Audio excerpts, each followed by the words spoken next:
नमस्कार विद्यार्थियों, ऑनलाइन कक्षाओं में आपका स्वागत है। विद्यार्थियों, हम पढ़ रहे हैं वायु परिसंचरणीय रूप। वायु परिसंचरणीय रूप और वायु परिसंचरणीय रूप में हमने पिछले वीडियो के माध्यम से हमने वायुदाब की पेटियों का अध्ययन किया। साथ ही साथ हमने अध्ययन किया कि वायुदाब जो है उसकी पेटियां है वो किस कारण से निर्मित होती है और इन पेटियों को निर्मित करने में आपकी सनातनी पवनों का और सूर्यताप का पूर्ण रोल होता है। हमने वायुमंडल में जो चलने वाली जो पवनें हैं जिसमें हमने सनातनी पवनें पढ़ी यानी स्थायी पवनें पढ़ी और हमने मौसमी पवनों का भी अध्ययन किया। साथ ही साथ हमने जाना कि लोकल विंड यानी स्थानीय हवाएं क्या होती है। स्थानीय हवाएं क्या होती है जो स्थानीय स्तर पर वहां के तापमान, वहां की आर्द्रता में बदलाव के कारण उत्पन्न होती है, प्रवाहित होती है, उनको हम क्या बोलते हैं, स्थानीय पवनें कहते हैं। आज हम इसी श्रृंखला में जो अपना अगला बिंदु है वायु राशि, एयर मासेज, उसको पढ़ेंगे। वायु राशि क्या है, एयर मासेज क्या है। एयर मासेज क्या है? ये एयर मासेज है वायु का एक बड़ा विस्तृत पुंज। वायु का एक बड़ा विस्तृत पुंज जो किसी क्षेत्र विशेष में विशिष्ट गुणों के आधार पर क्या है, निर्मित होता है।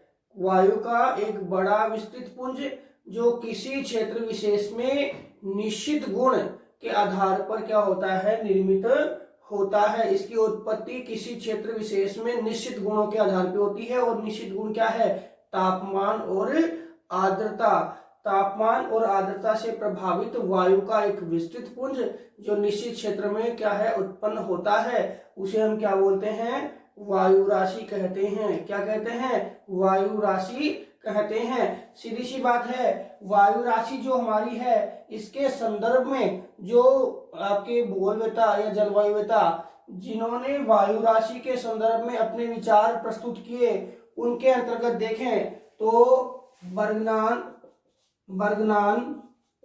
बर्कनीज, ये नाम थोड़े से ध्यान रखना, बर्गनान, बर्कनीज और सोलबर्ग, ये मुख्य व्यक्ति है जिन्होंने वायु राशि के संदर्भ में अपने विचार प्रस्तुत किए। वायु राशि के संदर्भ में अपने विचार प्रस्तुत किए और वायु राशि बताया कि एक किसी क्षेत्र विशेष में निश्चित तापमान और आर्द्रता के आधार पर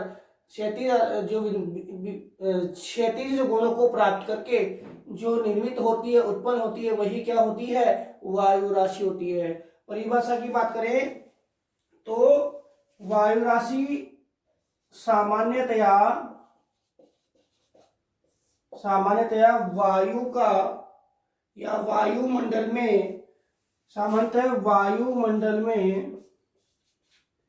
वायुमंडल में उस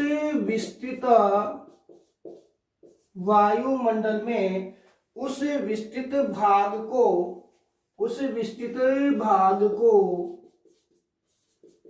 वायु राशि कहा जाता है। वायु राशि कहा जाता है जिसमें क्षैतिज तल में क्षैतिज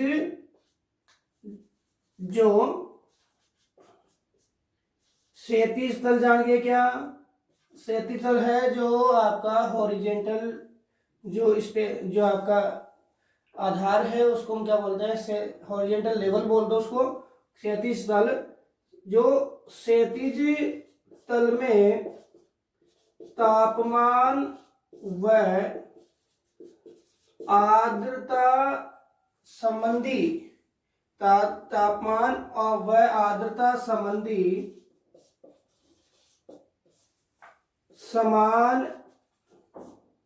समान गुणों को प्राप्त करती है। आर्द्रता संबंधी समान गुणों को प्राप्त करती है और उस क्षेत्र में पाई जाती है और उस क्षेत्र में पाई जाती है, उस क्षेत्र में पाई जाती है। कौन से क्षेत्र में पाई जाएगी? उस क्षेत्र में पाई जाएगी जहां पे तापमान और आर्द्रता के समान गुण मिलेंगे, तापमान और आर्द्रता के समान गुण मिलेंगे, उसी क्षेत्र में आपकी वायु राशि पाई जाएगी। अगर गुणों में परिवर्तन है तो आपके वायु राशि नहीं पाई जाएगी, अगर गुणों में परिवर्तन है तो इसकी उत्पत्ति भी नहीं होगी। और इसके लिए बोल सकते हैं कि वायु राशि है वो उसका क्षेत्र देखें तो हजारों किलोमीटर तक का हो सकता है, हजारों किलोमीटर तक का इसका क्षेत्र हो सकता है। जिस भाग में कई दूर तक जो क्षैतिज गुण आर्द्रता और तापमान समान मिलते हैं वहां पर आपको वायु राशि देखने को मिलती है। और वायु राशि में एक निश्चित गुण होता है, एक निश्चित गुण होता है और एक निश्चित क्षेत्र में ही वायु राशि का क्या होता है? जन्म होता है। यानी कह सकते हैं कि एक वायु का पुंज जो कहीं से भी किसी भी स्थान से आया है, लेकिन वो इस स्थान पे जहां पर रहता है, जहां पे आके रुका है, उस स्थान पर अगर समान उसको तापमान और आर्द्रता जैसी दशाएं मिलती है तो वह वायु का पुंज उस स्थान के गुणों को धारण कर लेता है और उस स्थान के गुणों को धारण करके और वो किसके रूप में निर्मित हो जाता है? वायु राशि के रूप में निर्मित हो जाता है। ये कोई विशिष्ट शब्द नहीं है। वायु राशि की बात करें तो वायु का पुंज ही क्या है? वायु राशि है, जो एक तापमान और आर्द्रता के आधार पर विशिष्ट गुण वाला होता है। अब हम बात करें कि जो वायु राशि है उसके निर्माण के लिए कौन कौन से आवश्यक दशाएं हमें चाहिए। तो आवश्यक दशाएं हमें जो वायु राशि के निर्माण के लिए चाहिए, तो निर्माण देखो सबसे पहले बात करें तो हमें वायु राशि के निर्माण के लिए क्या पहली दशा चाहिए कि तो वहां का जहां क्षैतिज रूप से वायु राशि आ रही है या सब वायु राशि रह रही है वहां का तापमान और आर्द्रता क्या होनी चाहिए? समान होनी चाहिए। तो क्या होना चाहिए? तापमान और आर्द्रता का विशिष्ट क्षेत्र होना चाहिए। वो क्षेत्र कैसा होना चाहिए? विशिष्ट तापमान व विशिष्ट आर्द्रता वाला क्षेत्र कैसा होना चाहिए? विशिष्ट तापमान और विशिष्ट आर्द्रता वाला क्षेत्र होना चाहिए। विशिष्ट तापमान और विशिष्ट आर्द्रता वाला क्या होना चाहिए? क्षेत्र होना चाहिए जहां पर वायु राशि पाई जाती है। तो वायु राशि के लिए पहली जो विशिष्ट दशा है वो क्या है? विशिष्ट तापमान होना चाहिए, विशिष्ट आर्द्रता होनी चाहिए, जिसके आधार पे किसका जन्म होगा? वायु राशि का। ऐसा नहीं कोई स्थान ऐसा है जहाँ पे तापमान और आर्द्रता बदलती रहती है तो वहां पे वायु राशि का जन्म या वायु राशि की उत्पत्ति नहीं हो सकती है।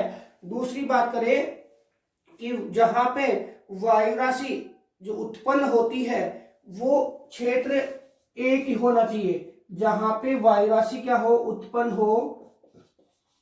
होती है वायु राशि। क्या उत्पन्न होती है? वायु राशि उत्पन्न होती है। वो क्षेत्र या तो क्या हो? महासागर हो या क्या हो? महाद्वीप हो। या तो महाद्वीपीय क्षेत्र हो या वो महासागरीय क्षेत्र हो। क्यों? क्योंकि अगर महासागर है तो उसमें एक ही स्थिति रहेगी तापमान आर्द्रता की। महाद्वीप है वहां भी एक ही स्थिति रहेगी। लेकिन जो क्षेत्र महाद्वीप और महासागर के समीपवर्ती है वहां पे तापमान में क्रमशः, आर्द्रता में क्रमशः बदलाव आता रहता है। इस कारण या तो वो पूर्ण रूप से क्या हो? महासागर हो या वो क्षेत्र पूर्ण रूप से क्या हो? महाद्वीप हो। उस स्थिति में ही क्या है? वायु राशियों की उत्पत्ति या वायु राशियों का जन्म होगा। तीसरी बात मैं करूं कि जो क्षेत्र जहां पे वायु राशि होगी उस क्षेत्र में वायु है उसका क्या होना चाहिए? अपसरण होना चाहिए। वायु का क्या होना चाहिए? अपसरण होना चाहिए, अपसरण होना चाहिए। क्यों होना चाहिए? अगर मान लो कि वायु का वहां पे अभिसरण होता है, वायु का क्या होता है? अभिसरण होता है, तो वहां तापमान और आर्द्रता दोनों में ही क्या आएगा, बदलाव आ जाएगा। इस कारण से वहां पे हो तो क्या हो, वायु का अपसरण हो, जिसके कारण उसमें बदलाव नहीं आए। इस कारण से आपके तापमान और वायु का क्या है, अपसरण होना चाहिए। इसके अलावा वायु का क्या होना चाहिए, वहां पे अपसरण होना चाहिए, जिससे क्या टेम्परेचर और आपके आर्द्रता ह्यूमिडिटी है वो बदलाव नहीं करे, उसमें बदलाव नहीं आए। इसके अलावा बात करें तो सबसे मेन बात है कि वायुमंडल की दशाएं, वायुमंडल की दशाएं, वायुमंडल की दशाएं क्या होती है, वहां पे समान होनी चाहिए। वायुमंडलीय दशाएं है वो लंबे समय तक एक ही रहनी चाहिए, एक ही रहनी चाहिए। तब किसका जन्म होगा, वायु राशियों का जन्म होगा। तो इनकी आर्द्रता की विशिष्ट दशाएं, वायु राशि की उत्पत्ति के कौन कौन सी दशाएं हमें चाहिए, तो वायु राशि की उत्पत्ति के लिए जो दशाएं चाहिए उसमें पहले क्या, विशिष्ट तापमान होना चाहिए, विशिष्ट आर्द्रता वाला क्षेत्र होना चाहिए। दूसरी बात, जहां वायु राशि उत्पन्न होती है वो तो या तो क्या हो, महासागर हो या क्या हो, महाद्वीप हो, क्योंकि वहीं पे क्या है, एक विशिष्ट आर्द्रता और विशिष्ट तापमान उसको देखने को मिलेगा। तीसरी बात, वायु राशि जहां है वहां पे वायु क्या है, अपसरण, वायु का क्या होना चाहिए, अपसरण होना चाहिए, अभिसरण नहीं होना चाहिए। इसके बाद हम बात करें, वायुमंडलीय दशाएं है वो लंबे समय तक क्या होनी चाहिए, समान रहनी चाहिए, एक ही रहनी चाहिए। और सीधी सी बात है, जो वायुमंडलीय दशाएं है इसमें वायु राशि जो बनती है उसके अंदर देखें तो आपके क्षैतिज विभिन्नता नहीं पाई जाती है, वायु राशि में क्षैतिज विभिन्नता नहीं पाई जाती है, क्योंकि यह क्षेत्र के समीप है, धरातल के समीप है वो बनती है, और इसमें धरातल के गुण आ जाते हैं, क्योंकि एक समय लंबे समय तक रहेगी तो धरातल के गुणों का क्या कर लेती है, ये अवशोषण धरातल के गुणों को यह ग्रहण कर लेती है, और धरातल के या क्षैतिज जो गुण है उनमें विभिन्नता उसमें नहीं पाई जाती है। तो जिस क्षेत्र में वह रहेगी तो वह उसी क्षेत्र के गुणों को धारण कर लेगी, और उसी गुणों को धारण करके वह क्या होगी, उस नाम से जानी जाएगी। इसके बाद हम बात करें कि वायु राशि है उसको हम कितने भागों में डिवाइड कर सकते हैं। तो वायु राशियों को हम क्षेत्र और वहां के तापमान और आर्द्रता की विशिष्टता के आधार पे क्या करते हैं, डिवाइड करते हैं। किसके आधार पे, तापमान और उसके क्षेत्र की आर्द्रता के आधार पर क्या करते हैं, डिवाइड करते हैं। तो सबसे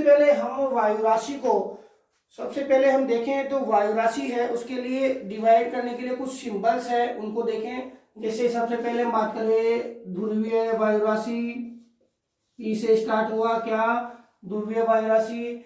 इसके बाद हम बात करें ट्रॉपिकल यानी उष्णकटिबंधीय वायु राशि, उष्णकटिबंधीय या ताप कटिबंधीय वायु राशि।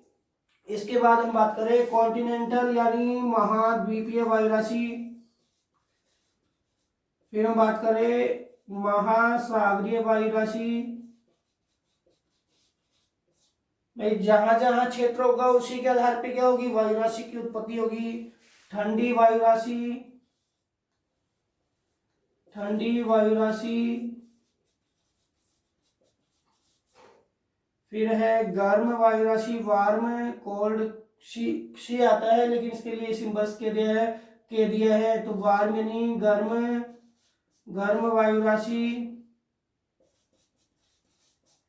फिर आपके इसमें आता है स्थिर वायु राशि,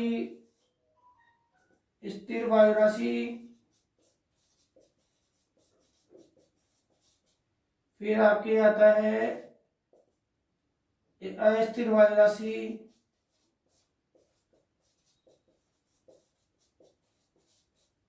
स्थिर वायु राशि और भी बाद में क्या आता है अस्थिर वायु राशि। तो इन आधारों पर, इन सिंबल्स के आधार पर वायु राशि को हम विभिन्न भागों में डिवाइड कर देते हैं, कर सकते हैं। और इसके आधार पर हम पढ़ेंगे विश्व के अंदर कौन कौन सी वायु राशि आपकी पाई जाती है। सबसे पहले वायु राशि को हमने दो भागों में बांट दिया, एक तो कौन सा ध्रुवीय वायु राशि और एक कौन सा उष्ण कटिबंधीय वायु राशि।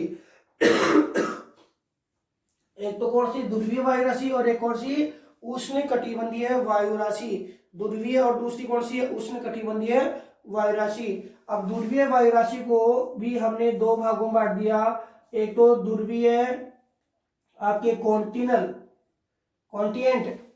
आपके ध्रुवीय और आपके कौन सी है कॉन्टिनेंट, यानी आपके महाद्वीपीय कॉन्टिनेंट, पोलर और कौन सी ठंडी वायु राशि, कॉन्टिनेंट, पोलर और आपकी कौन सी है कोल्ड वायु राशि। इसके अलावा हमने बांट दिया कॉन्टिनेंट, पोलर और वार्म वायु राशि, कॉन्टिनेंट, पोलर और वार्म वायु राशि, कॉन्टिनेंट, पोलर और वार्म वायु राशि और कॉन्टिनेंट, पोलर और कोल्ड वायु राशि। इसके अलावा हमने और डिवाइड किया कॉन्टिनेंट, पोलर, कोल्ड, स्टमस वायु राशि, मतलब ये स्थिर, और दूसरा है कॉन्टिनेंट, पोलर, कोल्ड और क्या है यू अस्थिर वायु राशि। कॉन्टिनेंट, पोलर, कोल्ड और क्या है, एक तो स्थिर है और एक कौन सी है अस्थिर वायु राशि। इसके अलावा इसको दूसरे वाले को देखें तो कॉन्टिनेंट, पोलर, वार्म और स्थिर है, कॉन्टिनेंट, पोलर, वार्म और अस्थिर है। तो इस प्रकार से हमने जो आपके ध्रुवीय वायु राशि है, इस ध्रुवीय वायु राशि को है डिवाइड किया है। कौन सी को, ध्रुवीय वायु राशि को डिवाइड किया है। फर्स्ट में कौन से में, कॉन्टिनेंट में, कौन से में कॉन्टिनेंट में, और दूसरे में किस में करेंगे हम इसको, महासागर में। किस में करेंगे, महासागर, पोलर। महासागर जो है वो कहाँ का, ध्रुव का महासागर। तो पहले सबसे पहले क्या किया, कॉन्टिनेंट पोलर में किया और फिर कौन से में किया, ध्रुवीय पोलर में किया। और ध्रुवीय पोलर में भी सेम यही है, सबसे पहले आपके महासागरीय पोलर कोल्ड, महासागरीय पोलर वार्म, फिर महासागरीय पोलर कोल्ड स्थिर और महासागरीय पोलर कोल्ड अस्थिर, फिर महासागरीय पोलर वार्म स्थिर और फिर महासागरीय पोलर वार्म अस्थिर। इस प्रकार से हमने वायु राशि जो है पोलर वाली उसको दो भागों में बांटा। सबसे पहले बांटा कॉन्टिनेंट पोलर यानी ध्रुवीय महाद्वीपीय वायु राशि, जिसमें वह वायु राशि जो कैसी है, ध्रुवीय महासागरीय महाद्वीपीय है और ठंडी है, ध्रुवीय महासागरीय है, लेकिन उसका स्वभाव उस क्षेत्र की तुलना में, आप बोलोगे साहब ध्रुव में तो गर्म कैसे होगी, उस क्षेत्र की तुलना में वहां पे तापमान अधिक है, तो उसको क्या बोलेंगे, ध्रुवीय महासागरीय आपके गर्म। ऐसे ही जो स्थिर है, जो अस्थिर है, जो स्थिर है, जो अस्थिर है। ऐसे ही महाद्वीप की बात, सॉरी महासागर की बात करें तो कोल्ड और वार्म, स्थिर, अस्थिर और स्थिर और अस्थिर।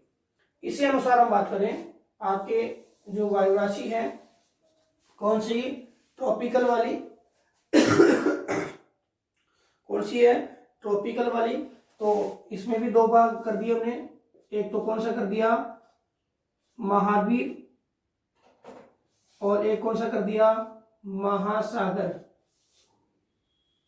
सॉरी एमटी, महाद्वीप और महासागर। तो एक तो कर दिया महाद्वीप और एक कर दिया महासागर। अब इसके अंदर देखें तो हमने दो भाग डिवाइड किए वैसे ही, एक तो कौन सा कॉन्टिनेंट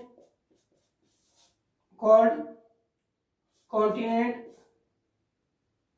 वार्म, इसमें भी कर दिए दो भाग, कॉन्टिनेंट कोल्ड और स्थिर, कॉन्टिनेंट सेम वही है, कोल्ड अस्थिर, फिर इसका कॉन्टिनेंट ट्रॉपिकल और वार्म स्थिर, कॉन्टिनेंट ट्रॉपिकल वार्म और अस्थिर, CTWU। ऐसे इसकी बात करें, इसको भी दो भागों में बांट दिया, पहले MTK MTW, महासागरीय ट्रॉपिकल कोल्ड, महासागरीय ट्रॉपिकल वार्म। इसको भी हमने दो भागों में बांटा, महासागरीय ट्रॉपिकल कोल्ड स्थिर, महासागरीय ट्रॉपिकल कोल्ड अस्थिर, महासागरीय ट्रॉपिकल कोल्ड वार्म स्थिर, और ये है अस्थिर। इस प्रकार से वायु राशियां है उनको हम अलग अलग भागों में बांट सकते हैं सिंबलिक आधार पे। ठंडी, ध्रुवीय, उष्ण, महाद्वीप, महासागर, आपके ठंडी, गर्म, स्थिर और अस्थिर। इस प्रकार से जो आपके वायु राशि है उनको हम डिवाइड कर सकते हैं, वायु राशि को क्या कर सकते हैं, डिवाइड कर सकते हैं। इसी आधार पर हम देखें विश्व की कुछ प्रमुख वायु राशियां, विश्व की कुछ प्रमुख वायु राशियां जिनको हम मानचित्र आधार पर देखते हैं। सामान्य रूप से देखें तो वायु राशि है उनको मानचित्र आधार पर देखें तो आपके जितने भी महाद्वीप महासागरीय प्रदेश है, ये अटलांटिक है, ये आपका प्रशांत है, ये आपका हिंद महासागर है, दक्षिणी ध्रुव महासागर है, उत्तरी ध्रुव महासागर है। यहाँ पे हमेशा कौन सी वायु राशि मिलेगी आपको, महासागरीय वायु राशि मिलेगी। कौन सी मिलेगी, महासागरीय वायु राशि मिलेगी। ठीक है, अब ये महासागरीय क्षेत्र कौन से रीजन में आता है उसके अकॉर्डिंग देखते हैं कि ये महासागरीय क्षेत्र आपके ट्रॉपिकल में आ रहा है, तो यहाँ पे कौन सी महासागरीय वायु राशि होगी, आपकी ट्रॉपिकल होगी, उष्ण कटिबंधीय महासागरीय। ये आपकी वायु राशि जो आपका जो रीजन है वो 30 डिग्री तक का भाग है, ये कौन सी में आएगा, ट्रॉपिकल में आएगा, 0 से 30। ठीक है, तो ट्रॉपिकल में आएगा, यहाँ पे कौन सी होगी, महासागरीय, कौन सी, महासागरीय ट्रॉपिकल यानी उष्ण कटिबंधीय महासागरीय वायु राशि रहेगी। अब यहाँ पे ये रीजन है आपके किस में आएगा, ट्रॉपिकल कॉन्टिनेंट में आएगा, ये रीजन आपके ट्रॉपिकल कॉन्टिनेंट में आएगा, तो यहाँ पे कौन सी वायु राशि रहेगी, ट्रॉपिकल कॉन्टिनेंट वायु राशि रहेगी। कौन सी रहेगी, ट्रॉपिकल कॉन्टिनेंट वायु राशि रहेगी। इसके बाद भूमध्य रेखा का भाग है, यहाँ पे जो वायु राशि है वो कौन सी है, आपके भूमध्य रेखीय वायु राशि है, जो महासागरीय है, भूमध्य रेखीय, महाद्वीपीय है, भूमध्य रेखीय, महासागरीय है। तो महाद्वीप में तो ये कौन सी रहेगी, उष्ण रहेगी, लेकिन महासागर में क्या है, भूमध्य रेखा के भूमध्य रेखीय महासागरीय वायु राशि के रूप में जानी जाएगी। इसके उत्तर में बात करें तो यहाँ पे आपके ध्रुवीय प्रदेश आ गए, तो यहाँ पे जो महासागर है उसको हम क्या बोलते हैं, ध्रुवीय महासागरीय वायु राशि, ध्रुवीय महासागरीय वायु राशि, ध्रुवीय महासागरीय वायु राशि, ध्रुवीय महासागरीय वायु राशि और ध्रुवीय महासागरीय वायु राशि। और महाद्वीप में क्या बोलेंगे, आपके ध्रुवीय महाद्वीपीय वायु राशि, या ये आर्कटिक क्षेत्र है तो ये आर्कटिक वायु राशि हो गई, ध्रुवीय महासागरीय वायु राशि। ठीक है, ये उत्तरी भाग है, यहाँ पे महासागरीय पोलर जो वायु राशि है, महासागरीय जो है पोलर है वो वायु राशि है, महाद्वीपीय ध्रुवीय वायु राशि है। तो इस प्रकार से जो क्षेत्र है जहाँ पे स्थानीय स्थिरता देखें उसी के आधार पर है वो क्या है, वायु राशियों का विकास होता है, वायु राशियों का निर्माण होता है, वायु राशियों की उत्पत्ति होती है। तो समझ में आ गया होगा, जो ध्रुव क्षेत्र में अगर महाद्वीप में है तो वो क्या कहलाएगी, ध्रुवीय महाद्वीपीय वायु राशि, और ध्रुव क्षेत्र में अगर वो महासागर में तो ध्रुवीय महासागरीय वायु राशि कहलाएगी। अगर वह उष्ण कटिबंध में महाद्वीप में है तो क्या कहलाएगी, उष्ण कटिबंधीय महाद्वीपीय वायु राशि। और अगर वो स्थल भाग सॉरी जलीय भाग में तो उष्णकटिबंधीय महासागरीय वायु राशि कहलाएगी। तो ये टॉपिक आपको वायु राशि वाला समझ में आ गया होगा कि वायु राशि वायु का वह पुंज होता है जो किसी क्षेत्र विशेष में जो आर्द्रता और तापमान की विशिष्टता के आधार पर वहां के क्षैतिज गुण को प्राप्त कर लेती है और बहुत लंबे क्षेत्र तक वो क्या होती है, विस्तारित होती है। उसको हम क्या बोलते हैं, वायु राशि कहते हैं। वायु राशि जब चलती है, वायु राशियां जब चलती है तो ये तटवर्ती प्रदेशों में है या महासागरीय प्रदेशों में वर्षा का कारण भी बनती है, वर्षा का कारण भी बनती है। वायु राशियां है वो चक्रवाती परिसंचरण का एक आधार भी मानी जाती है। तो विद्यार्थियों अगले वीडियो के माध्यम से पढ़ेंगे वातागर क्या होता है और वातागर में कौन कौन सी वायु राशियां मिलती है और कौन से चक्रवात का निर्माण करती है। धन्यवाद।